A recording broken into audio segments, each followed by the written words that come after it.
महाराज जी, ये जो देवशास्त्र गुरु पूजन में ये पंक्ति आती है, गुरु गुरु 36, 25, 8, 20, तो क्रम तो मैं समझता हूँ आचार्य के 36 और साधु के 18।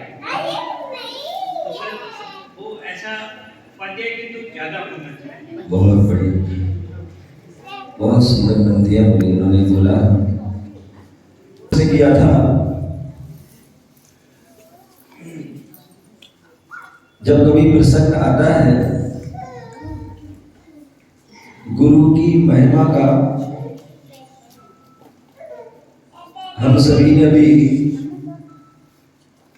8 नवंबर को और यहाँ पर 9 नवंबर को गुरुदेव का जो है 34वां आचार्य पदारोहण दिवस मनाया था। गुरु के गुणगान को गाया था। गुरु अपने आप में जो है महान होते हैं और उनके महान गुण होते हैं। उन महान गुणों के बारे में हम बखान नहीं कर सकते हैं। उसी बात के लिए देवशास्त्र गुरु की पूजा आदि में पंक्ति आती है गुरु की महिमा के बारे में कि गुण 36, 25 आस वीर अवतारण तरण ध्यान और गुरु की महिमा।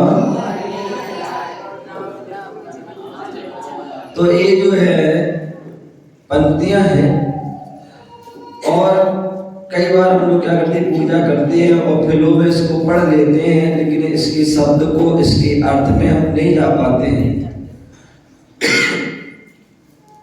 हमारे भैया ने जो है उनके मन में जिज्ञासा हुई, इन्होंने पंक्तियों को पढ़ा और पढ़ने के बाद इनके मन में विचार आया कि हमने हमारे पंच परमेष्टि होते हैं।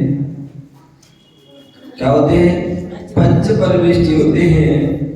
और उन पंच परमेष्टियों में पहले कौन से हैं? खड़ी हो जाओ। पहला बताओ, पंच परमेष्टि पता है? सुनाओ। नमोकार पढ़ा है? सुनाओ। नमोकार नहीं पता है तो बता, सुनाओ ना। हाँ वो तो आगे बोल रहा है, अटक गई। बहुत बढ़िया। नमोकार मंत्र में ही पंच परमेष्टि को नमस्कार किया गया है। नमो अरिहंताम, अरिहंतों को नमस्कार। नमो सिद्धांत, सिद्धों को नमस्कार। नमो आर्याम, आचार्यों को नमस्कार। नमो अध्यायम, उपाध्याय को नमस्कार। नमो वे शब्द लोक के सभी साधुओं को नमस्कार। पंच परमेष्टि है और ये पंच परमेष्टि को हमने नमस्कार क्यों किया? क्योंकि ये गुणों से संपन्न है। क्या है? इनके अंदर गुण है, इनके मूल गुण हैं। उन मूल गुणों का ये समावेश है, इसलिए उनको जो है उनके गुण जैसे पाने के लिए उनको नमस्कार करते हैं। तो अनंतों के जैसे हम कितने गुण होते हैं? 46 भी होते हैं और 4 भी होते हैं। क्या होते हैं? 46 होते हैं और 4 भी होते हैं। मुख्य 4 होते हैं और उत्तर कर दोगे तो 46 हो जाते हैं। ठीक है ना? सिद्धों के 8 होते हैं। अब भैया आपके मन में विचार ये भी हो सकता है कि जब सिद्धों में जो अरिहंतों जो है उनके 46 हैं, तो सिद्धों के जो है 8 क्यों है? सिद्धों के 8 क्यों है? 46 तो उनके बड़े, इनके 8 क्यों है? जो कि सिद्ध भगवान तो बड़े, तो जो उनके 8 कैसे हैं? तो ध्यान रखिए, जो मेन जो गुण हैं, जो अरहंतों के भी 4 हैं और मेन देखा जाए तो वो सिद्धों के भी 4 हैं।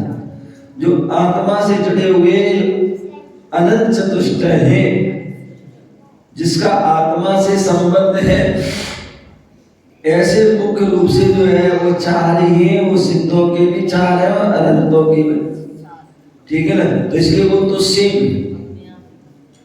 दूसरी बात जो है हमारे आचार परमेष्टि के बोले 36 हैं, उपाध्याय के 25 हैं और साधु के जो है 28 हैं।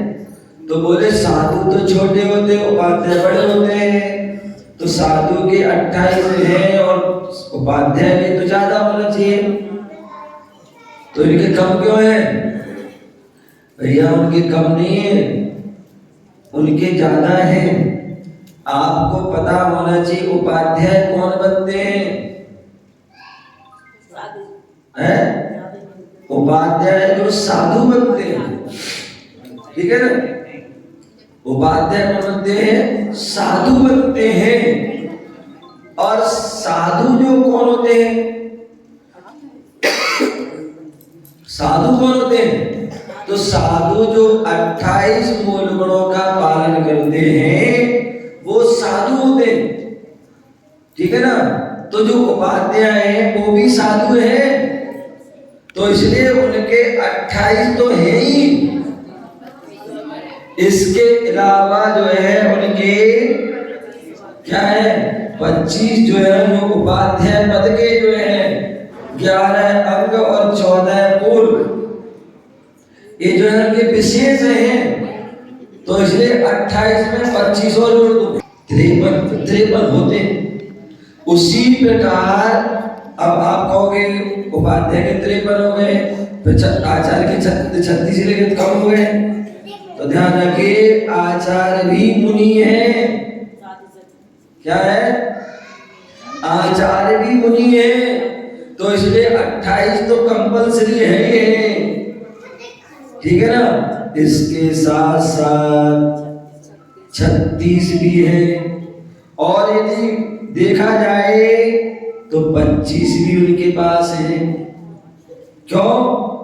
आचार्य परमेष्टि मुनि तो है, उनके 28 हैं। वो सभी शिष्यों को पढ़ाते भी हैं। क्या पढ़ाते भी हैं? जो मुनि को आदि को पढ़ाता है वो कौन होता है? उपाध्याय होता है। तो यदि आचार्य भी मुनि को पढ़ा रहे हैं, साधुओं को पढ़ा रहे हैं, और वो कौन पढ़ा सकता है? जिसके अंदर विशेष ज्ञान होगा वो ही पढ़ा सकता है। और इस ज्ञानी में तो क्या पढ़ाएगा? ये आचार्य परमेष्टि के 28 भी होते हैं और 25 भी होते हैं, और सब जो 36 तो मुख्य है ही है। 53 प्लस 28। हाँ नहीं, 53 प्लस 36, समझ गए ना। तो इसलिए जो है वो उपाध्याय के कम नहीं है, वो जो है उनके 28 में प्लस कर दोगे तो वो जो है उनके बढ़ जाएंगे। इस प्रकार से वह उनके जो है गुण होते हैं, ज्ञान भी विशेष होता है, गुण भी विशेष होते हैं, तभी जो है वह उपाध्याय परनिष्ठ होते हैं। ऐसा हमें जानना चाहिए। आपका समय हो गया है। जय गुरु महावीर भगवान की।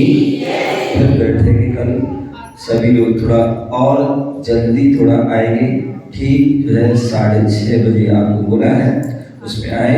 और उसके बाद जो है अपनी गुरु भक्ति संस्कार यात्रा जिज्ञासा समाधान, और ठीक है चलिए खड़े हो जाइए।